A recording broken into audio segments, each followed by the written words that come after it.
Hello and welcome to another look at one of the figures of my collection.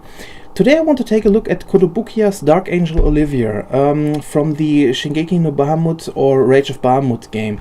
Now, I personally have to say I really never played it.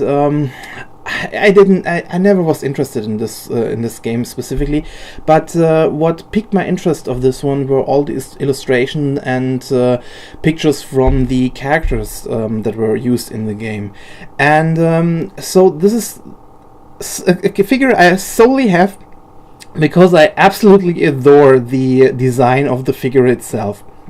Now, there's a very interesting thing because in this case the figure is based on an illustration. So the sculptor Matsumoto Kue used the illustration by Mushimaro and tried to create this figure nearly as possible or as near as possible of the illustration. Now I have this small art book here. I really bought it just because the art. I can't read what's standing in there, I will admit it. And we have the illustration relatively at the beginning of the book. And here we have this is the character we want to take a look today, Dark Angel Olivia. Now, this is a very interesting pose she has, with her wings folded up and her crossed swords at the back. And yeah, it's at first glance I have to admit, when I heard that this was the inspiration for the figure I have here, I wasn't really sure if this really worked out. But at the end, I have to say, I will spoil it for you directly at this moment. This is one hell of a beautiful figure, and she is one of my favorites in my whole collection. So yeah, let's take a quick look and see for yourself. This one is also a very big one, so yeah, I try to get her whole into the frame. So yeah, here we have her. Get a little bit back, maybe, yeah, so put a little bit aside so that you can compare at the first glance how she looks to her illustration. And yeah, you will see they're very nearly identical in so many ways. Of course you can't get it one-to-one right, but at first glance she looks like the illustration. So kudos to the sculptor. He did a fantastic job already with this one. But yeah, let's get a little bit more into detail. The first thing I should mention is are the wings, because these are the first things most people see in this figure, and they are very interestingly designed. There are many parts. It's a thicker plastic that gets thinner at the end of her wings, and I love the idea how they use this transparent plastic and colored it in so many different colors here. You get from orange to this very dark shade of purple at the end, and it's really, I don't know how good how good you can see it on a camera. I hope you can see it on this side. I think you can see it really good. How it's more orange in real life than yellow. How it's going through darker, and until it's nearly a black on the inside. And you can see the transparency very good when I hold my hand behind it, and it's really working slowly. The color is really going slowly, more darker.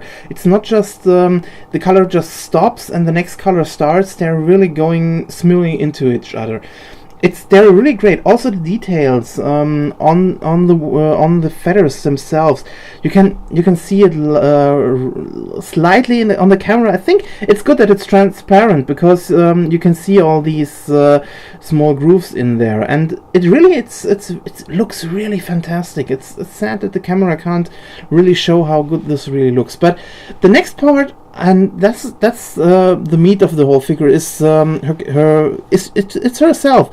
And also there's a lot of detail put into her, beginning from from her horns, that with all these small golden details, these small kind of tattoos on her in her hair, or I'm not sure, this is some clips or something.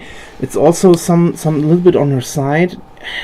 If you can see it, it's directly in her hair, and in this part really looks great. And this goes on. There are tattoos on her arms. It's directly above her glove, and all the details on her whole outfit. You got these small golden details everywhere that goes around on her gloves. Small golden lines.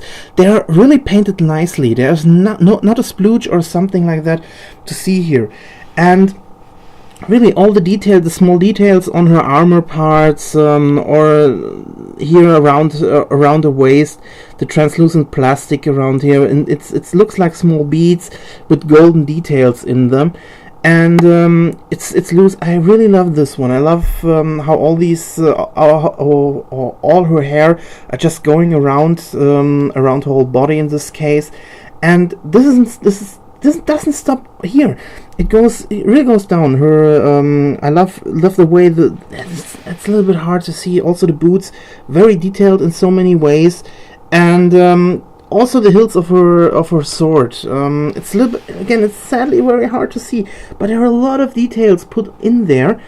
And if we just turn her around and look how she looks on the side, it's interesting. The swords go directly behind her. One's directly behind this small stone here, the other one up front. I love how partially her hair are parted, that the half of it just goes around her back, and the other part just goes up front, in front of her body.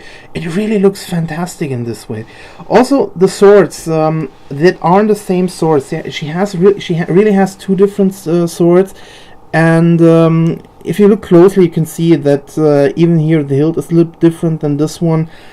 And it's very hard to see, but believe me, the amount of detail on this figure is absolutely stunning, and it's definitely one of my favorites. They did a fantastic job. Her clothes look like they are fitting, but not how to put it, just glued on. It's really fantastic way how to put this illustration. They did a fantastic job with it. The only thing I find a little bit boring about this figure is the base. It's nice that they put these kind of stones, or what they should be, around the base, but then it's just, I hope you can see it, it's just a round black base with some white spots around it. Or silver spots. It's not bad, don't get me wrong, but it's nothing spectacular. Maybe it's a little bit, it's a little bit boring in some cases. But it's if you have the possibility, if you're looking for a great looking figure that really looks like an illustration, and you can get your hands on her very cheap. I'm not sure. I think I bought it for nearly a little bit over $100 when she was released. I'm not sure how the prices are at the moment, but going from the quality, I think if you get her in a really good condition, or in a re-release, I think the price will be in the same range, a little bit higher. I haven't checked, to be honest. The last price I saw, and this was just shortly before I started recording, was somewhere by at least $120, but I'm not sure. There's a bootleg version of this one, and you can see when you check for them, and you see that what I said about the feather and the wings with the translucent plastic, when they are really, that's just blocks of color that just stops. You can get you can be sure that this is just the bootleg version of that one, but it's an absolutely fantastic figure, and I'm so glad I bought her when I saw her. and this won't be the last figure. I have another one from this range, but this will be showed in another episode. So yeah, I hope you enjoyed this one. I hope you found another figure you may like. Yeah, let's see what I will come up next. I have some ideas, but yeah, see you next week, and thanks for watching. Goodbye.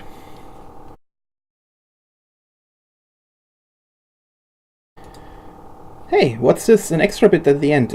Yeah, because I showed this the Dark Olivia figure on my Twitter account, because I was so raging about another figure that I was so happy to see that some people or some sculptures really do still a great job. Yeah, a little while ago, nearly 4 years, I bought a small game called Bravely Default, and I bought this one in a collector's edition, and this one nearly cost me, I think, nearly $100 game with everything. And there was a collector's figure in there, official collector's figure from Square Enix and Nintendo, and I will show you how the figure should look. It's from the main protagonist called Agnes. So this is the official art book that was in the package, and this is how she should look. So I hope you can see her, that you have an idea what I will show you now. So this is the illustration she is based on. Now, beware. This is what we get.